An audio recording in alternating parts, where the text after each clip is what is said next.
Hello guys, welcome to my YouTube channel. কেমন আছো তোমরা? এখন আমরা কথা বলবো হচ্ছে মির্জাপুর সিজন 3 এর টিজার নিয়ে। ইয়েস, তো এটা এখন ফাইনালি কনফার্ম হয়ে গেছে যে জুলাই মাসের 5 তারিখে এই সিরিজটা আসতে চলেছে। যেরকম আমি বলেছিলাম যে জুলাই মাসের 5 তারিখ বা 7 তারিখ এই দুটো ডেটই কনফার্ম, ঠিক আছে? এই দুটো ডেটের মধ্যে কোনো একটা ডেটে আসবে এবং ফাইনালি 5 তারিখ হলো সেই ডেটটা।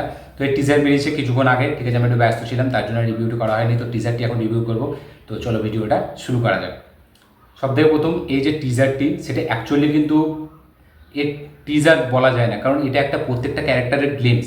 কারণ আমরা যদি দেখতে পাই যে প্রত্যেকটা ক্যারেক্টারকে ইন্ট্রোডিউস করা হচ্ছে এবং পেছনে একটা ন্যারেশন চলছে, ঠিক আছে? সেই ন্যারেশনটাকে যেভাবে দিয়েছে যে এটাকে একটা জঙ্গল বলে দেখাচ্ছে এবং তাতে যে সব রকম যে জন্তু জানোয়ার থাকে, ঠিক আছে, তারা একে অপরকে কীভাবে মানে নিচে নামাবে, কী করে ডাউন করবে, সেইটা নিয়েই পুরো ন্যারেশনের মাধ্যমে আমাদের এখানে ক্যারেক্টারগুলোকে দেখাচ্ছে, এক একটা করে ক্যারেক্টার দেখাচ্ছে এবং তাদের ব্যাপারে ডেফিনেশন দিচ্ছে। এবার এখানে কিছু মানে এক্সট্রা লেয়ার অ্যাড করেছে, যেগুলো হচ্ছে যে মার্ডারগুলো দেখাচ্ছে, ঠিক আছে, সেগুলোর মধ্যে রনেস খুবই ব্রুটালভাবে সেগুলো করছে। তো আমরা বুঝতে পারছি যে মির্জাপুর 3 এবারে প্রথম আর দ্বিতীয়টার তুলনায় অনেক লেভেল ওপরে গেছে, ঠিক আছে? এবং এবারে যে মার্ডার হবে, যে খুন হবে, যে ভায়োলেন্স থাকবে, সেটা আরও অন্য লেভেলের হতে চলেছে এবং ভায়োলেন্সটা কিন্তু গোর একটা ভায়োলেন্স, ঠিক আছে?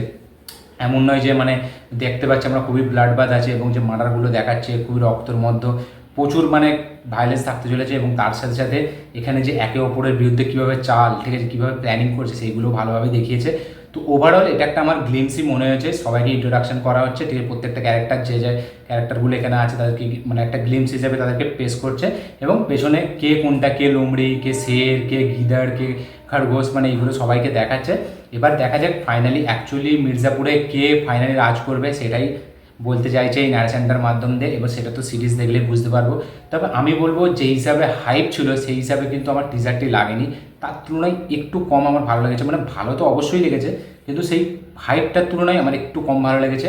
তো এবার এটা একটা ইন্ট্রোডাকশন টিজার বলা যায়, ঠিক আছে? ট্রেলারটা আসলে আমরা একটু বেটার বুঝতে পারবো যে অ্যাকচুয়ালিতে গল্পটা কী হতে চলেছে বা অ্যাকচুয়ালিতে আরও কী কী থাকতে চলেছে, আমরা ট্রেলারে বুঝতে পারবো। তো ট্রেলারটি হয়ে যাওয়ার কিছুদিন পরেই আসবে। তো আমার টিজারটি ভালো লেগেছে, একটু কম ভালো লেগেছে, কিন্তু যেটুকু দেখেছি সেগুলো স্যাটিসফাই।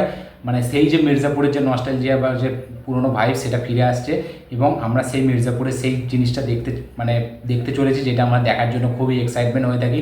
একে অপরের বিরুদ্ধে মানে প্ল্যান, এই যে ভায়োলেন্স, ঠিক আছে, একদম উল্টো লেভেলের ভায়োলেন্স থাকে এখানে, সেগুলো দেখতে পাচ্ছি, সেগুলো আছে এবং তার সাথে যদি পুরোনো ক্যারেক্টারগুলো যেগুলো তারা তো আছেই। তো ওভারঅল টিজারটি আমার ঠিকঠাক লেগেছে। একটা ডিসেন্ট টিজার হয়েছে এবং ডিসেন্ট বলতে গেলে ডিসেন্টের থেকে আমার ভালো লেগেছে, আবার হাইপের তুলনায় একটু কম ভালো লেগেছে। তো আমার ভালো লেগেছে, সত্যি কথা বলছি, আমার ভালো লেগেছে। কীভাবে ভালো লেগেছে আমি সেটা বলে বোঝাতে পারবো না। তো যেটা ছেড়েছে আমার বেশ ভালো লেগেছে। তো আপনাদের কেমন লেগেছে অবশ্যই কমেন্ট করে জানাবেন এবং মানে এই সিরিজটি দেখার জন্য কে কে কতটা এক্সাইটেড অবশ্যই কমেন্টে লিখে জানাবেন। আমার এই ভিডিওটি ভালো লেগে থাকলে অবশ্যই লাইক, শেয়ার, কমেন্ট করুন। চ্যানেলে নতুন হলে চ্যানেলটিকে সাবস্ক্রাইব করুন, বেল আইকনটি প্রেস করতে ভুলবেন না। দেখা হচ্ছে পরের ভিডিওতে, ততক্ষণের জন্য বাই।